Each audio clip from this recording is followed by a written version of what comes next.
when, you know, we go through this, but like we need to see what your file looks like. What's your credit history look like? Are there late payments, things of that nature? But we'll get into that a little bit more. But the onboarding part of everything is someone actually giving you a list saying, I need a this, and this, and I don't want to give you exactly that until I'm led to.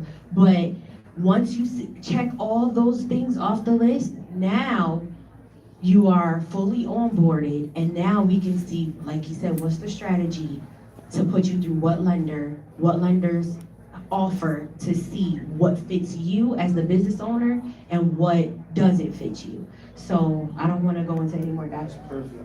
And I like the way she said what fits you, right? Because what you qualify for doesn't necessarily mean that's what you can afford for your business. And those are two totally separate things that you're going to need to understand for your business.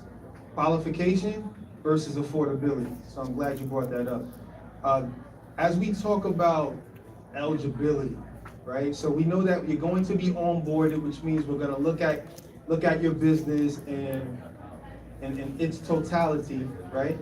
But what are some minimal eligibility requirements that are out there in a general matter of speaking? This is free game for workshops, businesses. Before we get into a deep dive on it. So some personal financial statements. They want to kind of see what's your net worth, what are your assets, what are your liabilities. We have business plan, financial statements, tax returns, bank statements, business debt schedules, legal and regulatory documents, collateral, if any, ownership management, credit reports, and the list, insurance policies, you know, financial projections, I think I mentioned cash flow statements, balance sheets. So these are some of the things that go into a file. And yeah, that's pretty much. This workshop is about how to get the money. Now, let me break it down to you. Intellectual, regular, basic time. What you're gonna do is, remember, this is a war, this is for you to win. Before you go to battle, we have to put everything in your sack. Now you got me? You need to have everything, so when you walk through that door, we make sure you have all the necessary tools so that the lender can look at you in a very favorable way. Now do you see? So that bank statement is important. That financial analysis is important. Your credit is important. And also, what's more important than anything, your taxes. Very, very important. The reason for that, you put it all in a folder and you leave it there. Now do y'all see? Have you ever went to the lender and they give you this whole list and you're taking a year or two to try to find all the paperwork? Again, we prepare before you go through that door. That's what we do. Money is not the issue. It's being prepared. How about this?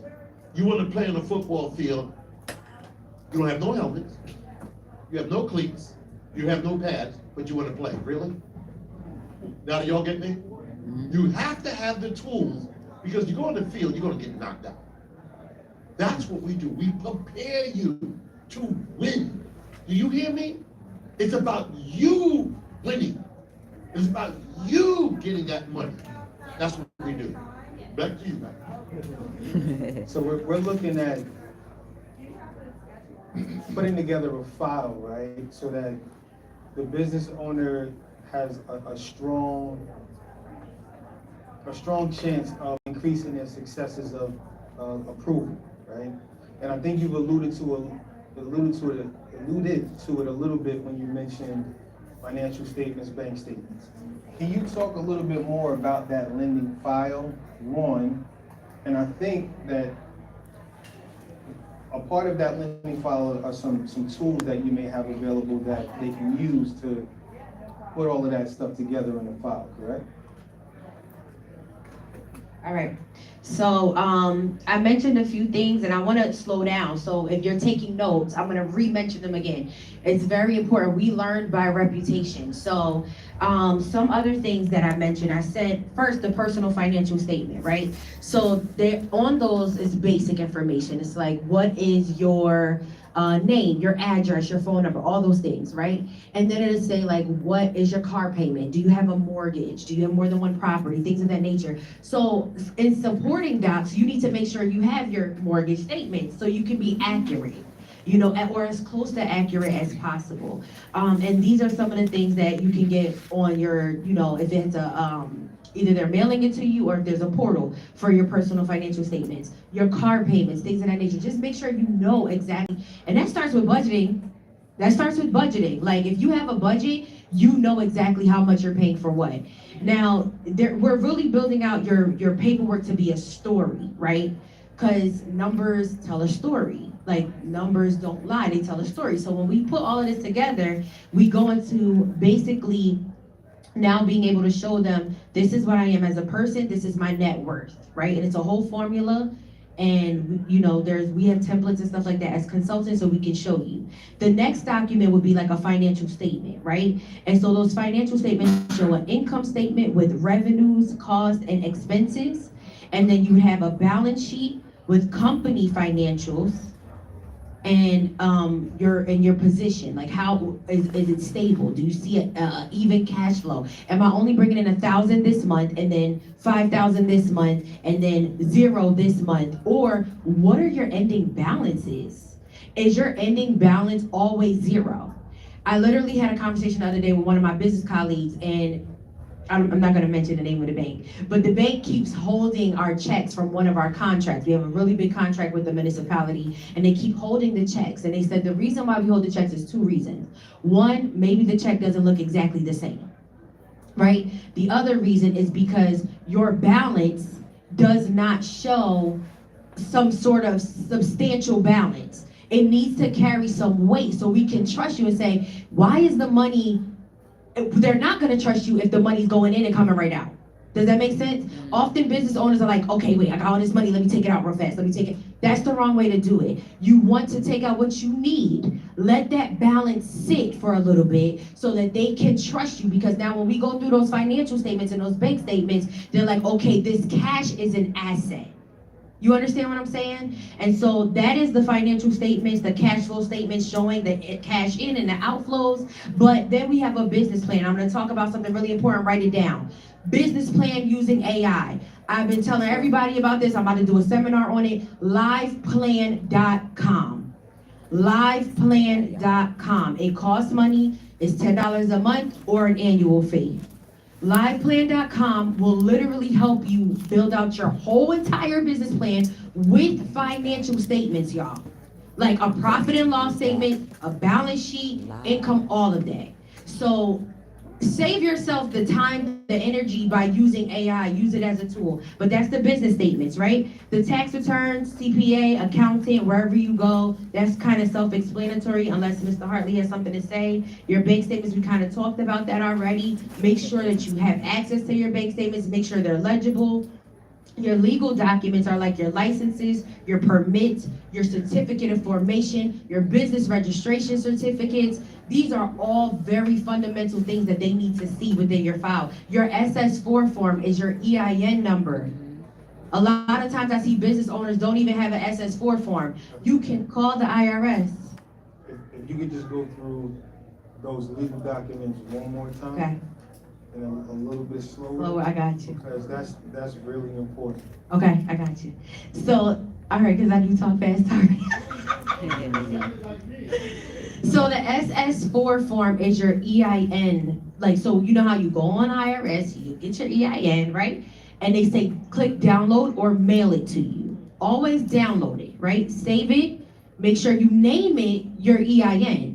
Right? And a lot of us have more than one business. So name it the name of the business EIN or SS4 form. That's what that is. That's the first document. Certificate of formation. That is your state certificate. So if you're in Atlanta, it might say Articles of Incorporation, Florida, wherever you're at. But it's usually a certificate of formation or Articles of Incorporation. Then you have a business registration certificate. In the state of New Jersey, there's a third step that a lot of business owners don't take. And that's getting that BRC. And so those business registration certificates allow us to do business with the entities in the state of New Jersey that are government entities. So it's very important for us to have those. Well, we can't skip over that, right? She said business registration certificate. So if anyone is looking to do business with a local municipality, a county municipality, or the state of New Jersey, you are going to need that business registration certificate. It's 100% free to access. And if anyone needs help getting it, we can help you with that. See a hand up. Can I add something quickly? So the BRC, they use it as a tool to force you to register your business for tax purposes. A lot of people get an LLC and then they download the paperwork and then they click off the screen. And the state government knows you have that option. You can just click off the screen and keep moving. But so then, in that case, you're not registered for tax purposes, so they don't know about your business. They don't know should they be expecting income tax from you, et cetera, et cetera. So the mechanism they use to try to force you to do that is you cannot do business with the state government, any type of government entity without providing them the BRC. So you'll get a contract with Hudson County, and you'll be souped up and great, you're ready to make the money, and then they'll ask you for your BRC. And you'll have to go online and do it anyway, and it's free, and it'll take 24 hours, and now you'll be registered for tax. So just do it ahead of time. Don't wait, just do it and get it out the way. And then I have another request. Could you say why you need a business plan? Bless you. Number one, the business plan is for you first. Exactly. That's number one, it's for you first. Your business plan is going to keep you on track. It's going to hold you accountable, especially if you look at it like a second Bible. So your business plan is for you first. Number two is for us, consultants, investors, lenders, even grants. When I do grants, they'll ask for a strategic plan, a business plan. So number one, you're first. That plan is for you first. And number two, it's for the funders or whoever's giving you capital. We're going to do questions at the end, right? Okay.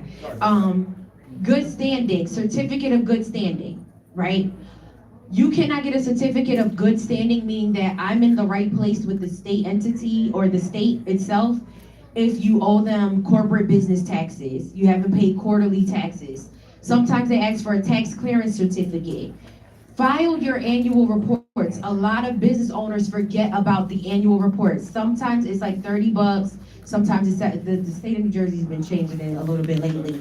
75. So I had a client, y'all, they didn't file since I was born, 1990. We lost over $120,000 because they were delinquent in annual reports. I was so upset. So much hard work went to waste. File your annual reports. That's another legal document that you need.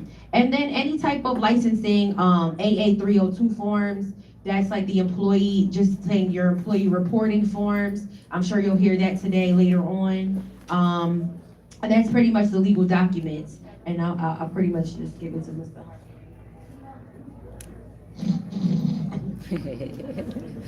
Okay, here we go. Let me break it down simple again. How many people actually own a business in here? Raise your hand. Okay, good. How many people are registered with New Jersey to do business with the city? All right. That's one thing we're gonna have to do, am I right? That's good.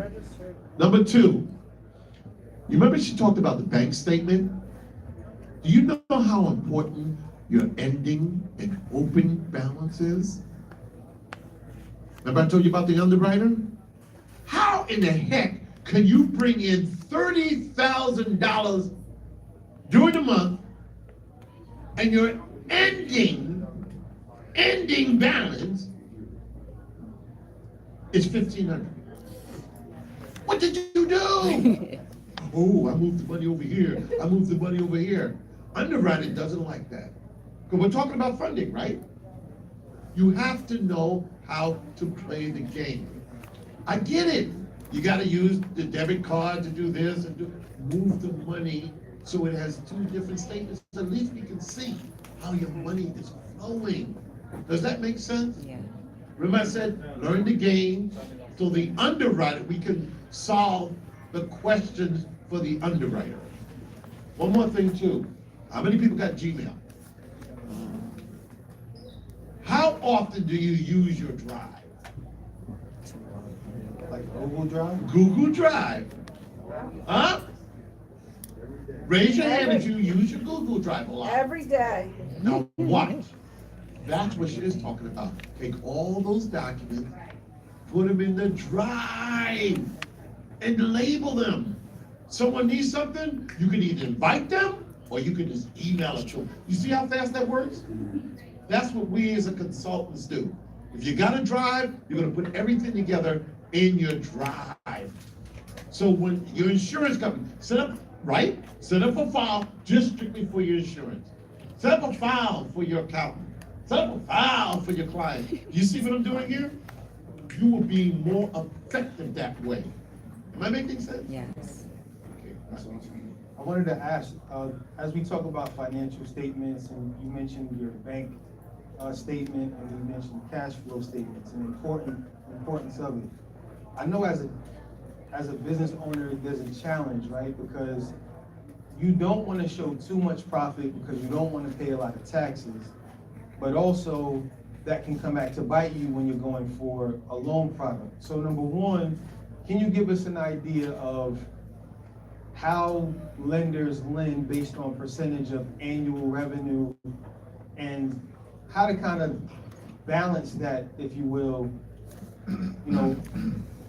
showing a profit for tax purposes versus showing revenue for lending purposes? First of all, I'm gonna go in on this.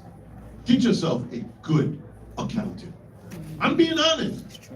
Do not go with the accountants in mind, we're gonna show you how you can hide all the money.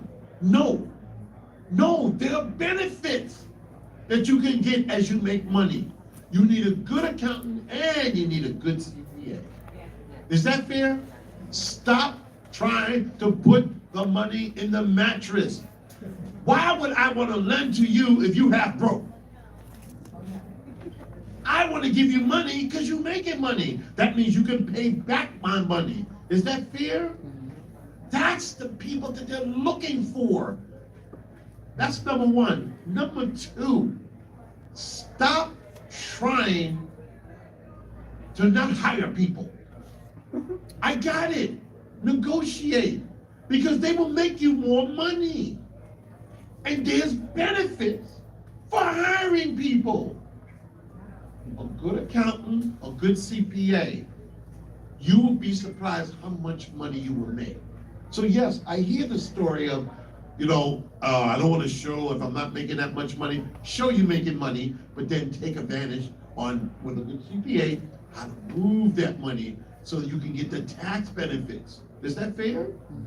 Madam? And just to give you more practical tips, right? Because I love the motivation and we need the balance of both of us. And so he's keeps pointing to me because I have a CPA on my staff who I've been working with for 10 years and I've learned so much from him. And then I also have my own tax firm. So that's why he's saying that. So the thing is, when you are when you're filing your taxes, right? I just want to give you a little nugget. If you are an LLC and you make over $50,000 net, it's time for you to start thinking about switching to becoming an S Corp so you can save on some get other tax credits instead of just as a self-employed business. So you're not taking full advantage if you're making too much money and then you're just, I'm just gonna say LLC, and I have my own teachings on that too. But neither here nor there, you need to start making decisions about becoming an S Corp. And in S Corps, you're allowed more tax write-offs than you are as an LLC. And S Corps are looked at more favorably by lenders than LLCs. I mean, I've funded people that have LLCs that make $2 million, but their taxes are a mess. You don't want that. You need to separate yourself from the business once you hit that threshold of 50,000 net. That net is after you have all your expenses are wiped down. The average person learns on a 7th grade level, and Jesus taught on a 3rd grade level. So I try to bring our stuff all the way down so we can really get it and apply it. And then also, the lenders are looking for like 2 to 3 years in taxes, right? And they don't want to see that 1 year you made zero or a negative $5,000, and then the next year you made 65,000, but then the next year you went back down to zero. They're like, wait, what the heck is going on? Because numbers tell a story, so you have to gradually go higher and higher. This year I'm scared to file my taxes. I'm so scared, okay? But I'm also like, you know what? I'm about to be a developer. Because I'm ready to show them I made the money that you told me last year. Delay is not denial. I made the money y'all said, SBA, that you said that, oh, you wasn't ready yet. So now I'm ready. You know what I'm saying? And how do we avoid like feeling like that burden? The IRS has payment plans, number one. Number two, you can pay your taxes in advance quarterly, but they only allow like a couple of payments, estimated taxes quarterly before you even file your taxes in that, you know, tax year ending or where everybody's getting ready to file. So I hope that helps. Is that helpful? Yes. There we go. Mr. Hart. Go ahead.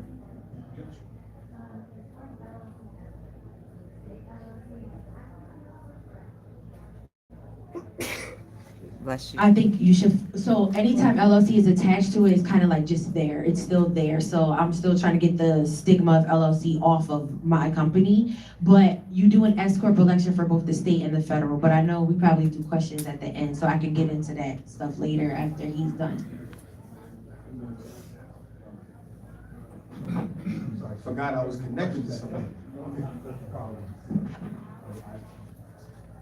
But that's important though, and there's certainly additional conversation that could be had about what that I'm gonna ask about threshold looks like for when you're ready to switch over to the S Corp, because there's definitely a lot more additional benefits to that. Mr. Hartley, he continues to say things that are leading me to my next point. So we connected. Might be the bald heads, I don't know. He mentioned an accountant, he mentioned a CPA. What I'm hearing is, not only do you have to have a good business file, but you also need to have a good business team. So can you speak to what that team looks like and who should be on it? Thank you very much. Both of us, okay. We are structured to have an internal family for you. Does that make sense?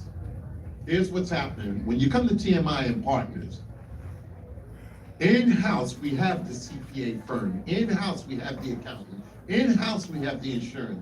In-house, we have your business advisor, who's really the person that stays with you until you make a couple $100 million, then we'll let you fly from there. Okay then?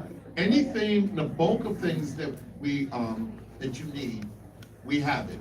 We're even teaming up with her company because this young lady knows how, I'm gonna tell you, girl, you know that. Writes great grants, knows how to pull down bids, government bids, city bids, and file them. So we're bringing her on as one of our contractors to help our client. So what's important is that you have to understand, if you don't have those tools, watch. How many people have an accountant? Raise your hand. How many people have an insurance company? Raise your hand. How many people have a CPA? Raise your hand. Now, have you ever had all of them talk?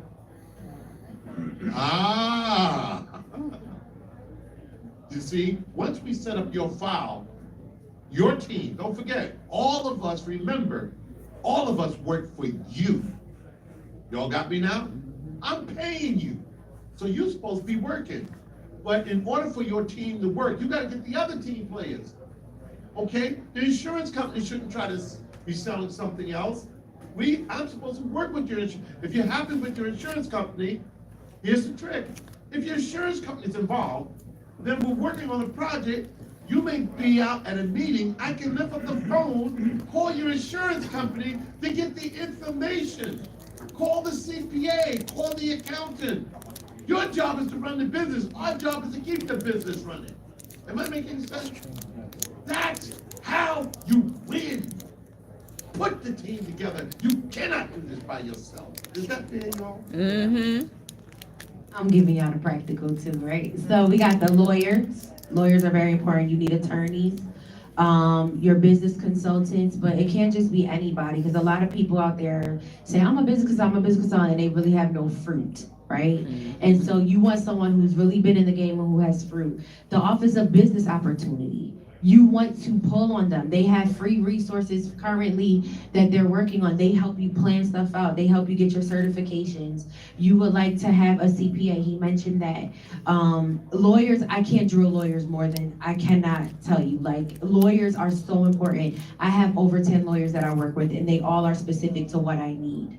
So you really need to hone in on the, like, I used to be scared of lawyers. Don't be afraid of them. And I can't emphasize enough collaboration. Even when it comes to like bonding, and I don't want to get off topic with insurance, but I literally started to structure a deal recently where somebody put up their bonding insurance in a deal so that we can get funding for another project out in Mass. So it's like, you guys, collaboration is so key, because when you have certain documents saying that you collaborate together, you can leverage that on your, I've had another client who literally is a multimillionaire, and he put up his stocks for someone to obtain a church.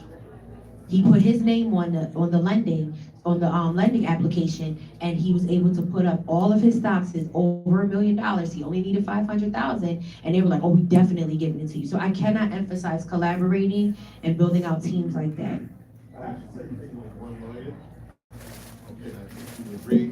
The lawyer is there to help with your legal advice.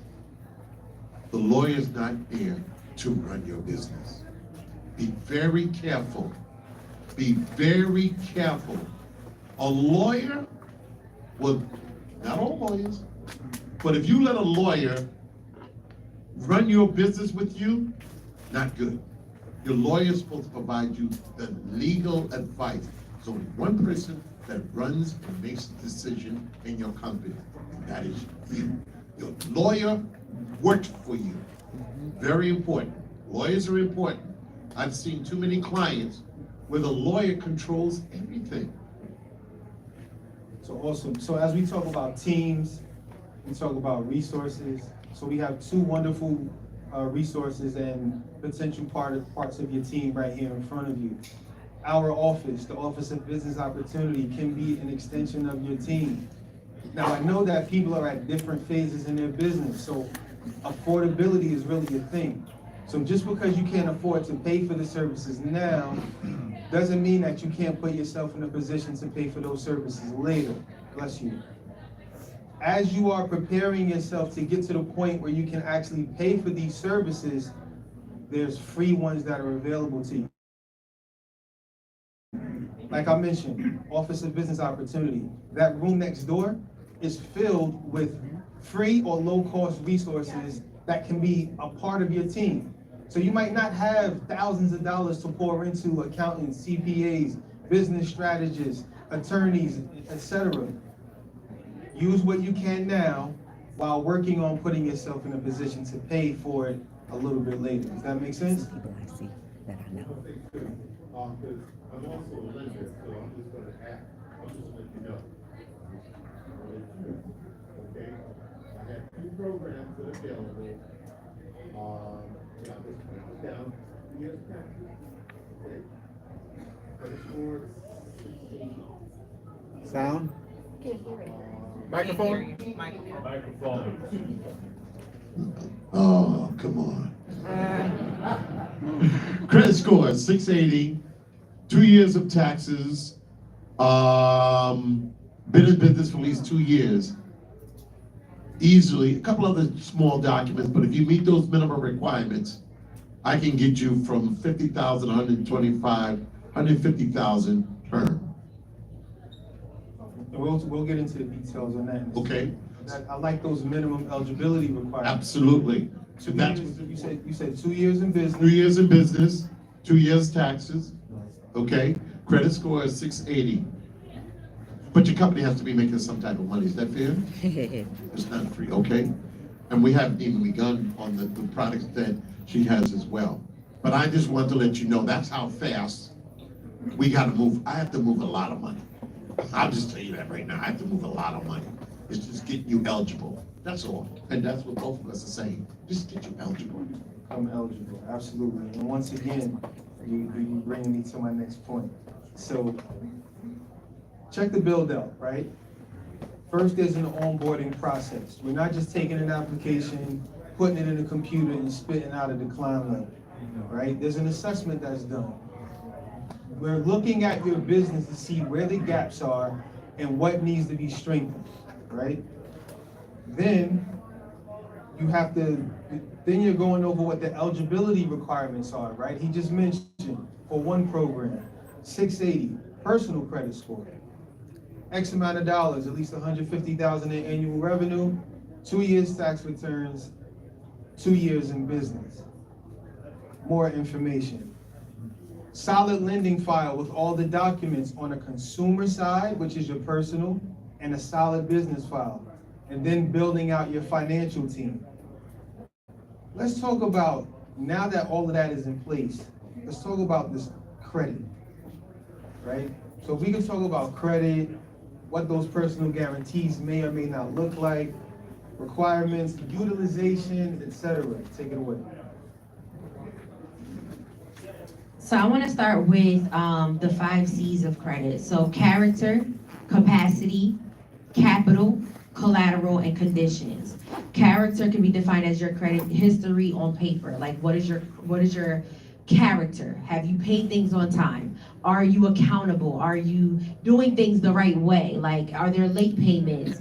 Like, what is that relationship? Your relationship is literally on paper in your credit file, right? And then you have the capacity, the ability to repay. He said that. Do you have the ability to repay this back? And then your personal investment. What have you put into this? What is your capital injection? I'll go over that a little bit later. Collateral, your assets for security, and conditions, the economic factors. Is your business is your industry dying out? Have you not adjusted to using technology in your business? Have you not adjusted to using DoorDash if you're or Uber Eats if you're a restaurant? You don't deliver? How is that gonna work? You know what I mean? Like, so economic conditions. And when it comes to credit, there's 2 different ways that we build business credit, right? So one way is personal guarantor. And personal guarantor is you are putting up your personal information to guarantee that you're gonna pay back whatever it is that's on those accounts, those lending accounts, right? The other way is through a PAYDEX score. The PAYDEX score is your actual business credit score, right? And often you have a Duns and Bradstreet number, and that runs from, I believe, 0 to 100. So how our personal credit runs into the 800s, right? Your PAYDEX score or your business score goes up to 100. Usually lenders like to see like an 80, right? Around an 80 to 180. So that's the PAYDEX score, right? But with the PAYDEX score, I don't want to get into that yet. Let me slow down. So with credit, right? You have the personal guarantor route, and you have your PAYDEX score, which is not associated with you as the person. What she said. We have a whole credit solution department. If you notice, I don't talk a lot because I have so many departments that if I brought all the directors and departments, no, I mean, I wish I was half as intelligent as she was, but I run departments under the company. So we have a full credit solution department. The credit solution department first grabs down your credit scores. Then they do a full analysis on your credit score. Then they can build your personal as well as your corporate. So there's a whole solution department that works with you on that.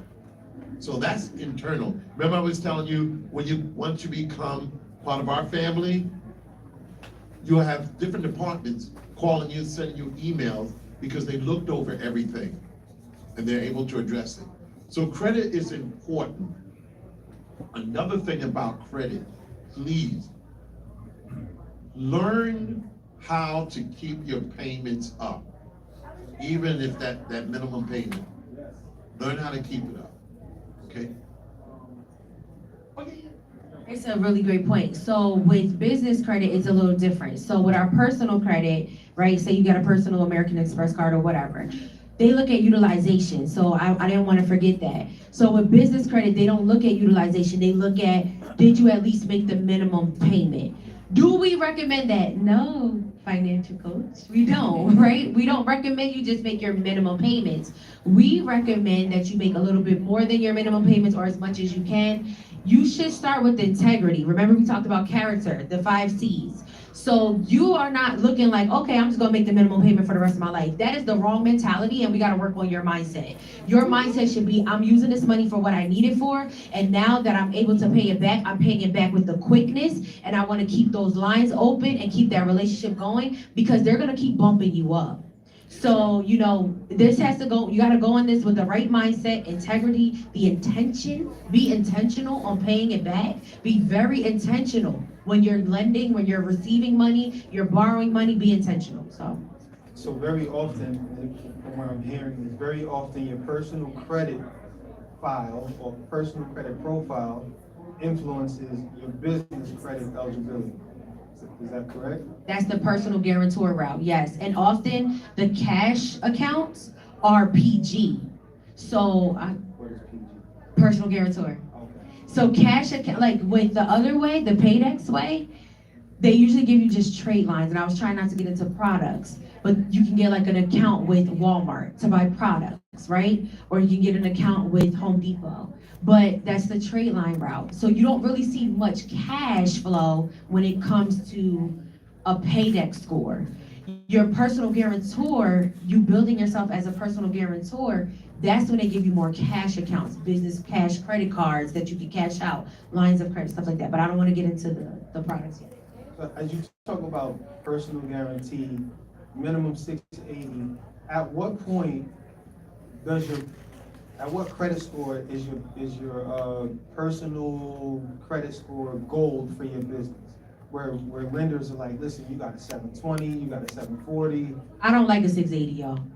Don't bring me a 680. I don't like it. And I'm not saying don't bring it to me like that. I'm saying, and he already said he has a credit solution company, as do we. We redo your credit. We literally take off late payments.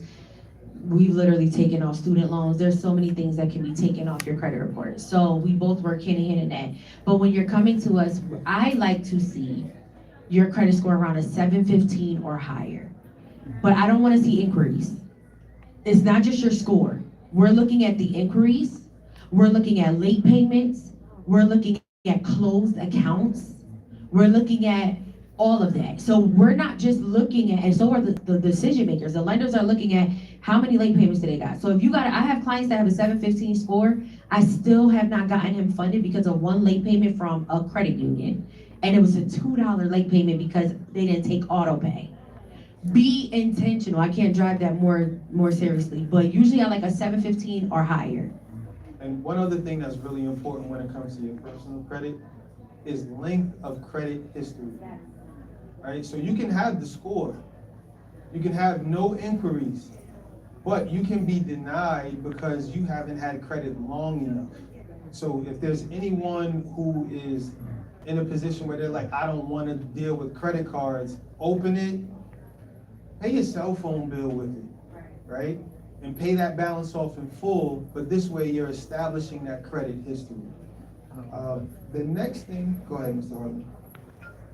I'm just gonna hit on this, okay? Our business is 15 years old, and I think you know where I'm gonna go with this. What I find out, and your religion is right, 715, 7, but I also know that some folks may have a 620, some folks may have a 680. So we spent years finding different institutions to help meet the requirements that you can meet for you to get access. Now, what I like what she's saying is, well, the higher, the better. I mean, you're treated with like platinum, and that's what she's going for. We do the same, but then I also focus on, they're just trying to get in the door, they're good, but they didn't meet the 715, but I do have a product for a 680. I have a product for 620. Now here's the thing, you know where I'm going with this, but when you start going lower, then the interest rate and the terms are crazy. So keeping you on top shelf is all of our game. But you may have a contract that you need some of that money, and your credit score just barely made it for you to get access to that money. Those are some of the products that we want to make sure we have available for you. But she's all top shelf, both of us. But I love The warehouse, she runs her business. She's all top shelf. Don't forget me. Go ahead. So here's what we know.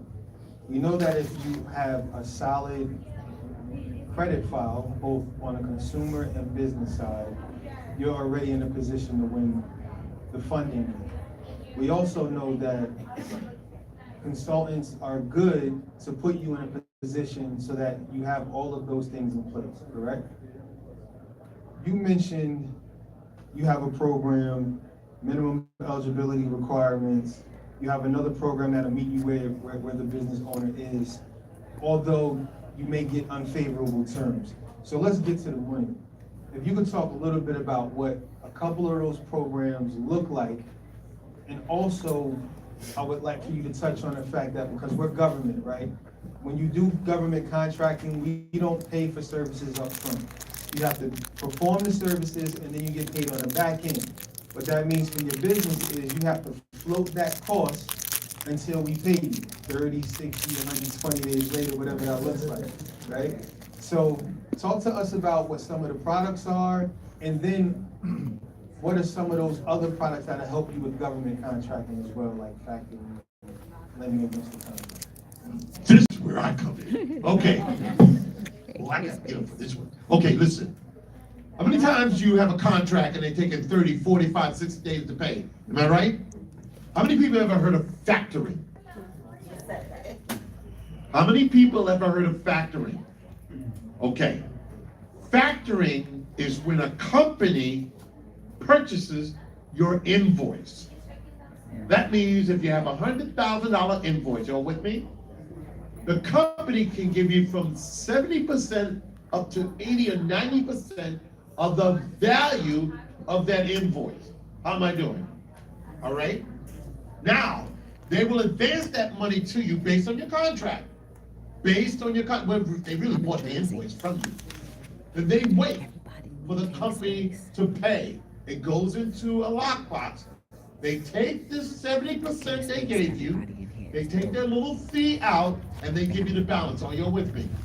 Okay. Make a note. There are two types of factoring: recourse and non-recourse. Are you all with me?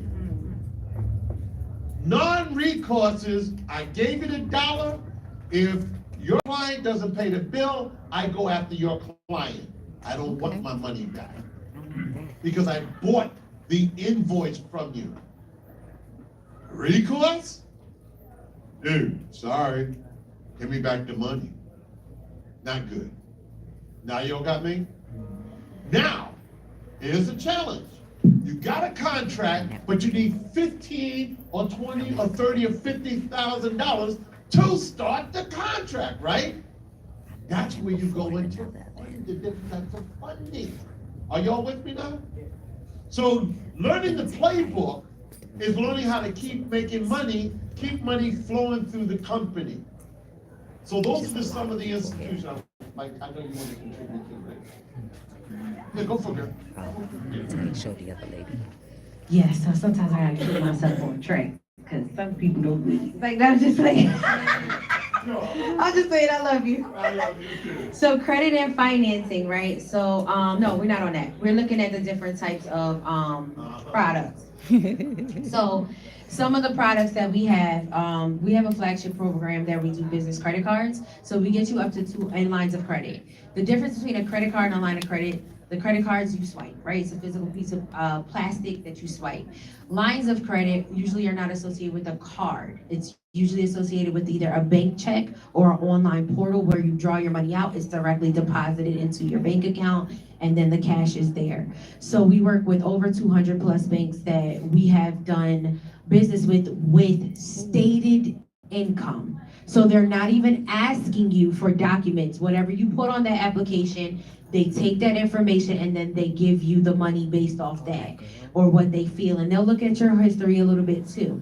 Every bank pulls a different credit bureau? Yes, thank you. Every bank pulls a different credit bureau. So some banks will only look at TransUnion. Some banks will only look at Experian. Some will look at Experian and TransUnion. So it just depends on what bank looks at what, right? So that stated income, whatever you state on there, the rule of thumb is that they're gonna give you about 20% of what you make, 20% of your income. So if you make $100,000 a year, they're gonna give you about $20,000 in a line of credit or business credit. And that's really like the rule of thumb. So those business credit cards, our flagship program that we have is up to 250K within 30 days of business credit cards and business lines of credit. Part of what we do when we consult you on that is show you how to make that cash. So now you can pay your employees from that. This is so important because, and I'm being fully transparent, Morph Mentoring last year would have died if I did not have those lines of credit and business credit cards. I've been in business since 2018. I started doing grants and everything in 2015. I told y'all, African Americans are at the bottom, Latinos were at the bottom, right? We're least amount funded. And I'm telling you, the lowest amount in this flagship program that anybody has ever gotten was $86,000. You can get up to 250, the lowest amount, because we get your credit to a place where they're like, oh, we want you, we want you. The thing is though, I've literally my own case study. I've done a credit union for one of my white counterparts, and I love all people, my mom's white, y'all, so don't ping me to it, right? One of my white counterparts, one of my clients, he was a white male, got him $500,000 from a credit union. I went and applied the right after him. They gave me $500 in a credit.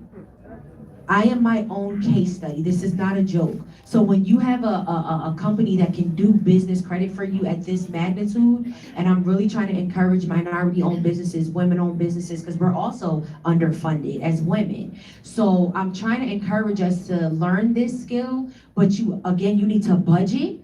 Take advantage of when they have 0 interest for 18 months. Use that card. Don't use something that has 24% interest right away. And you want to pay it back. Be intentional on paying it back. So that's one of the products that we have. And then we also work with we partner with a lot of other lending institutions. So like Mr. Hartley said, I work with over 200 plus banks. So if I don't do this in-house. I'm very transparent. I have technical support teams that do it. I have not seen anybody in my flagship program not be funded. Everybody I've ever done in this program gets funded. Every single person. The least amount is $86,000. But again, if I did not have that, Morph Mentoring would have died. I would not have been able to hire. I would not have been able to do what I can do now. And literally a couple months after I was awarded all that from the lenders, I won a very large contract. And I was able to roll it out. Thank you. I was able to roll it out, and I had that safety net. But if I didn't have the safety of that, it would have been not cool. The factoring, I do like that, but I want to make a point about that. If it's a client that's not government, I do not recommend factoring. I have clients that accounts receivables, that's what it's called, accounts receivables. So even with lenders, they'll say, what are your accounts receivables? You're like, what is that? That's who owes you money. That's basically what it is, who owes you money. I have regular everyday consumers that owe me over $100,000 right now. I am hounding them. I'm sending them letters, collections, this and that, all of that. And factor, lenders are like, hey, we can factor that, we can factor that. I'm like, no, thank you. You know why? Because I don't know what's gonna happen. That client might never give me that money. But if I have a government contract, which I have more than one, I will do that with a government entity. They'll pay the bill. The factoring, the lenders will say they're doing factoring, though they'll say, how long do you think before they pay you? You need to give yourself a buffer. Because my contracts, I literally I'm still waiting on August payment. You understand what I'm saying? So it can take 60 days, 90 days, like Stanley said, 120. I have clients that have contracts with certain cities. I'm not gonna name them. I have clients that have contracts with certain cities. They have not been paid in a whole year. A whole year. So when you're factoring, you really have to be careful. And I love that he brought up recourse and non-recourse, because you want to make sure you choose the right one. I like that. The one thing about government is we always pay our debts, but it's just a matter of when. That's not funny. So as you look to connect with government That's entities, not funny. make sure you 'Cause they connect quick with to take those our that are money. paying their bills a They little quick bit to take sooner our than money. a lot later, right?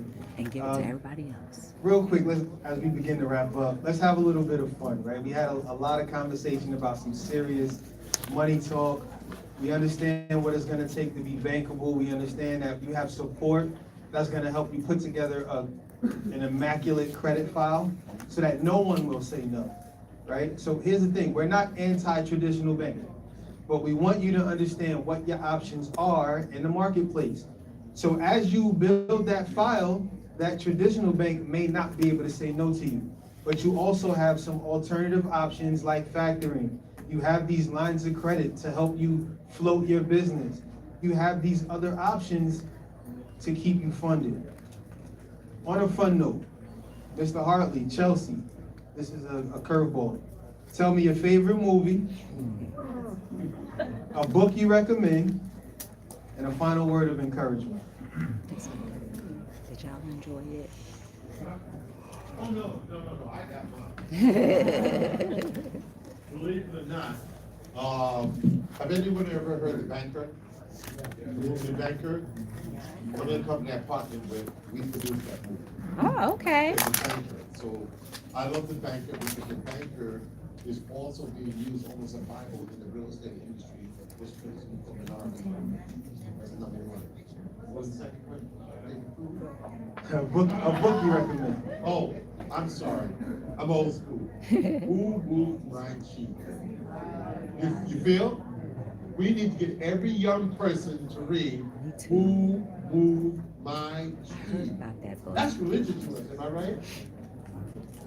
Absolutely. Okay, well, Final word of encouragement.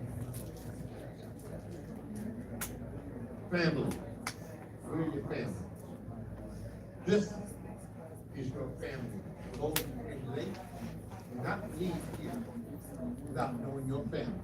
Somebody's gonna do business with you. Someone's gonna put money in your pocket. So today is your day with your family. Pray with them, bless them, share with them.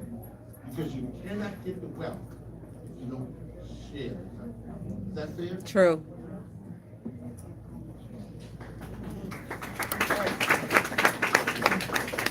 So mine might be a little girly, but my favorite movie is Steel Magnolias, the old one. I've watched that movie over and over since I was a kid. And then my favorite book, to be honest, I was like trying to think, but honestly, it's the Bible. All of my business strategies come from the book of Proverbs. I literally teach them. I teach them in a way that people don't see it. They don't know that it's actually the word of God coming to them. So that's my favorite book, and I read it like every single day. And the last thing I want to say is that money is not your issue. Right. And that you need to affirm yourself that I don't have a cash flow problem. Money flows to me easily. That's And right. money is not my issue. Money right. flows to me easily. So that's why I leave you with. Give it up for Mr. Hartley and Dr. Sanders. Thank you so much. We'll take a couple questions.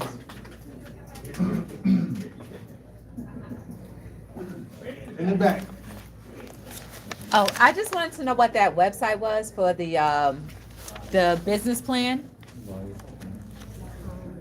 It's called liveplan.com. Thank you.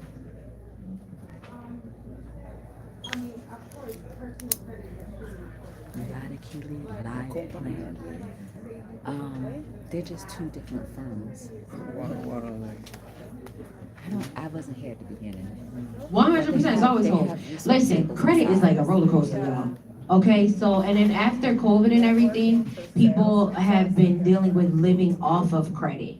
And people are like literally living off of credit, but there's a lot of hope. And so I highly recommend that you talk to one of us. I actually wanted to say I'm about to do a course called Credit Worthiness. I already teach it. It's very successful, and we include in that course, a free credit analysis where I'm able to help you target what you need to do to fix your credit. And then we also have credit repair. But Mr. Hartley also has that too. So, but the credit worthiness course is gonna be amazing, and we teach you both ways to build that personal and business credit. In the meantime, I don't know what kind of business you have, but if you have a, I need to connect with her. okay, so Just off the product-based grants. business, janitorial, right? Let's say you need supplies, services. Okay, service-based business, but you need supplies, right? You can use your EIN, get trade lines through like Home Depot, because you can go buy your products for your services through Home Depot, but that's directly attached to the EIN. It's not touching you. So now you can still leverage trade lines with Home Depot, let me think, Walmart, Sam's Club, stuff like that. And now you can just put that on those trade lines, like your cleaning products, whatever, and you're still able to deliver a service without that overhead of the product cost. So I hope that's a little helpful. And if you take the credit worthiness class, we're gonna go into Because I that in hate depth. writing business plans. That's the only Also, thing I just don't wanna have. let you all know that they both have tables set up Yep. in the main summit hall. So you can have some of those, individual conversations I'm gonna go with that. that you may not want to ask, or questions that you may not want to ask in front of the whole group. Any other questions? In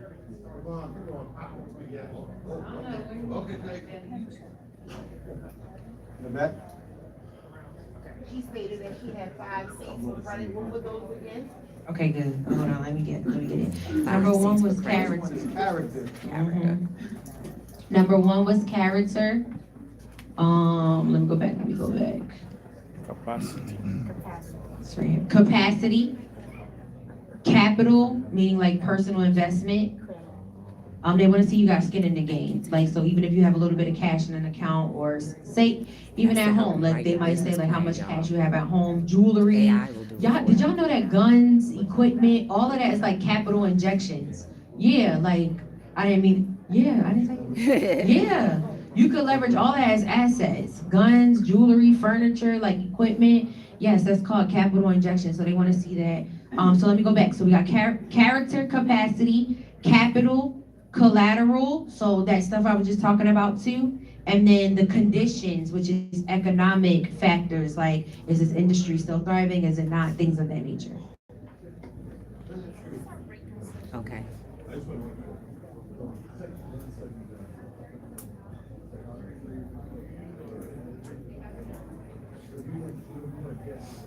He needs to use the microphone. Google section 179. Section 179. Yes, that's right. Write down section 179 and Google section 179. The tax benefits are phenomenal. Now, this is the expert because I don't have my tax people here, but that's a huge benefit for companies a lot of people don't talk about. As soon as you say, just stuff, that's what made me think. Section 179. Google it. We got time. We got about 3 minutes. We can talk about that later in like different one-on-ones, or make sure I have to leave early, guys. So please scan that QR code. Let me get your information. We can start scheduling stuff out later because I gotta leave a little bit early. I'm sorry. No, you're not. Not till I get to you.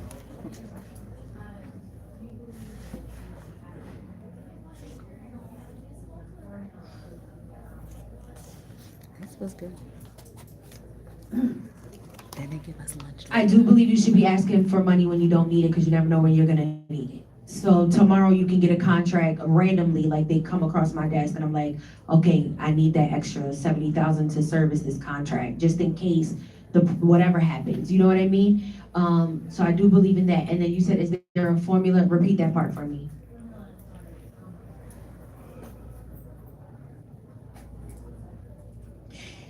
That rule of thumb of 20% is really what you're gonna stick to because they've already given you that formula. So if it's stated income, again, whatever you put on there, they're gonna give you about 20%. I've seen them give you less. Again, I told y'all, minorities are funded less. So even though I made over, when I first got this product, I made over 200,000 a year, they still only gave me $500. You understand what I'm saying? So I do believe you should be looking for institutions that are gonna lend to you.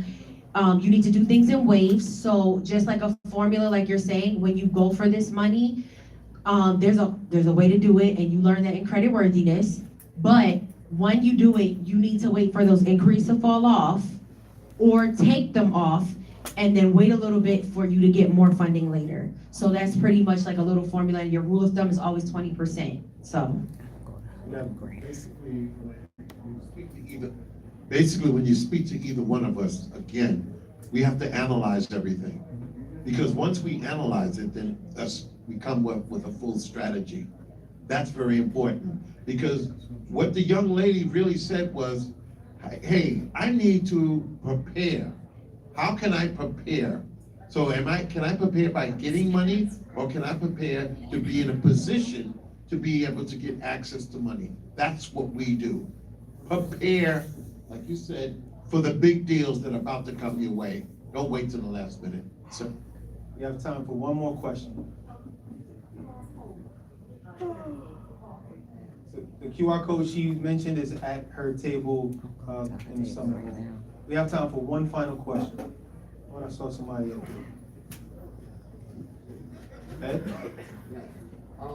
Regarding the factoring financing for business operations, what role does the business credit history and or the personal credit history play into qualifying for that factoring approval?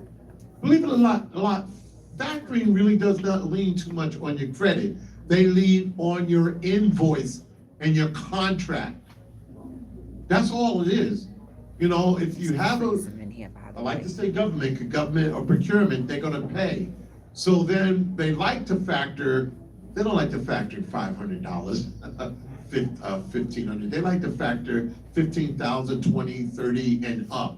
So it really depends on your contract and your invoice. And here's a key thing. They don't like to factor invoices that are 120 days old. They're not gonna touch it. Because the client already showed the history, we ain't really paying it to maybe next year. So credit score really doesn't make a big thing with factoring. Just want to say thank you, Dr. Tanner, Mr. Hartley. Thank you to all of you. Thank you for being here, guys. I might check back in later on the other platform. Because my phone is probably gonna die. See y'all later. Thank you.